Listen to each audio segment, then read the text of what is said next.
There's a petition out there that's recently started to make the rounds between Marvel Studios fandoms in different outlets, pointing out that fans are coming together to pretty much plead for Kevin Feige to make Marvel TV canon to the MCU. And what I love about this is that their heart is in the right place and there is no malicious intent, which honestly is awesome. So thank you to the fanbase for that. So I will give my thoughts on all that and more in this video.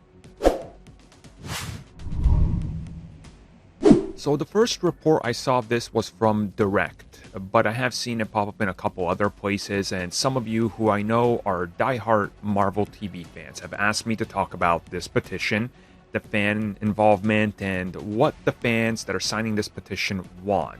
So I will go over that in detail. So quickly, just to point out what's happening, is over in the Marvel's members community, which are part of, filling out the wikis and everything, essentially a bunch of fans have come together to put together a petition to hopefully get Marvel Studios and specifically Kevin Feige to take note of what these fans specifically want.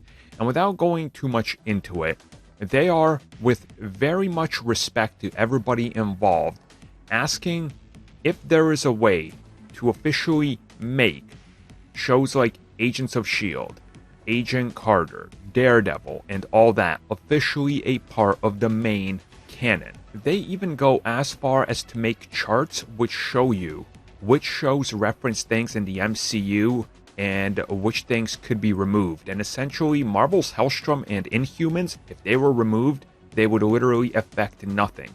But the other shows, Cloak and Dagger, Agent Carter, Agents of S.H.I.E.L.D., Runaways, and things like that, they can all fit into the MCU without bringing up too much problems or questions. And I honestly agree. If you guys have been following this channel for any amount of time, you know Runaways is one of my absolute favorite comic runs from Marvel, like ever. I absolutely love the Runaways and those characters. I love that TV series. I thought Cloak and Dagger was great. I even, to an extent, like Iron Fist, but that's because my personal bias for the character of Iron Fist, so I can see why that show is considered pretty terrible. And further on in their plea, they talk about how the MCU DNA is quite clearly visible through these shows.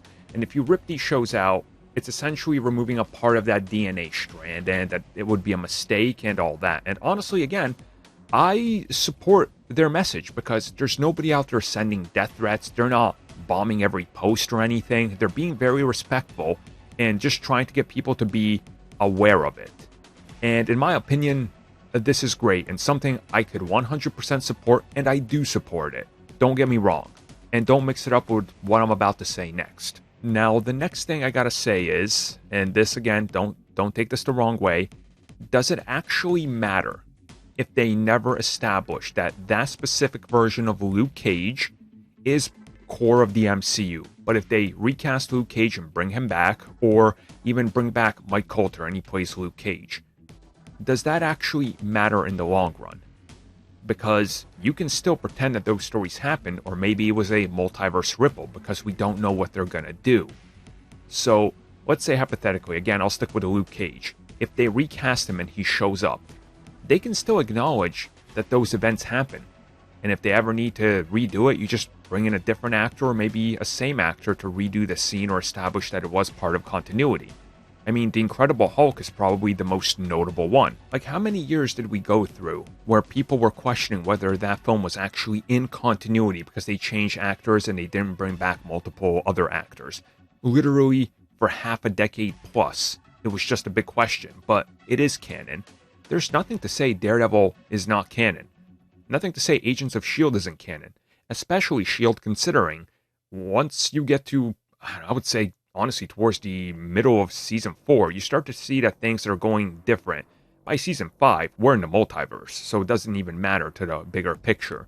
And now that the multiverse thing is honestly a big factor, I honestly don't think this whole thing matters. Again, I understand where their heart is, and I respect it highly. And again, I want to thank them for being so kind and generous and not attacking people verbally or abusing them, because that's the way it should be done. But to me, I think we need to wait and see. Because I think by Hawkeye, When we see that, and if we do see Kingpin and he's back, and then Murdoch is coming back, then I don't think anything we have to worry about, because these shows technically will be canon.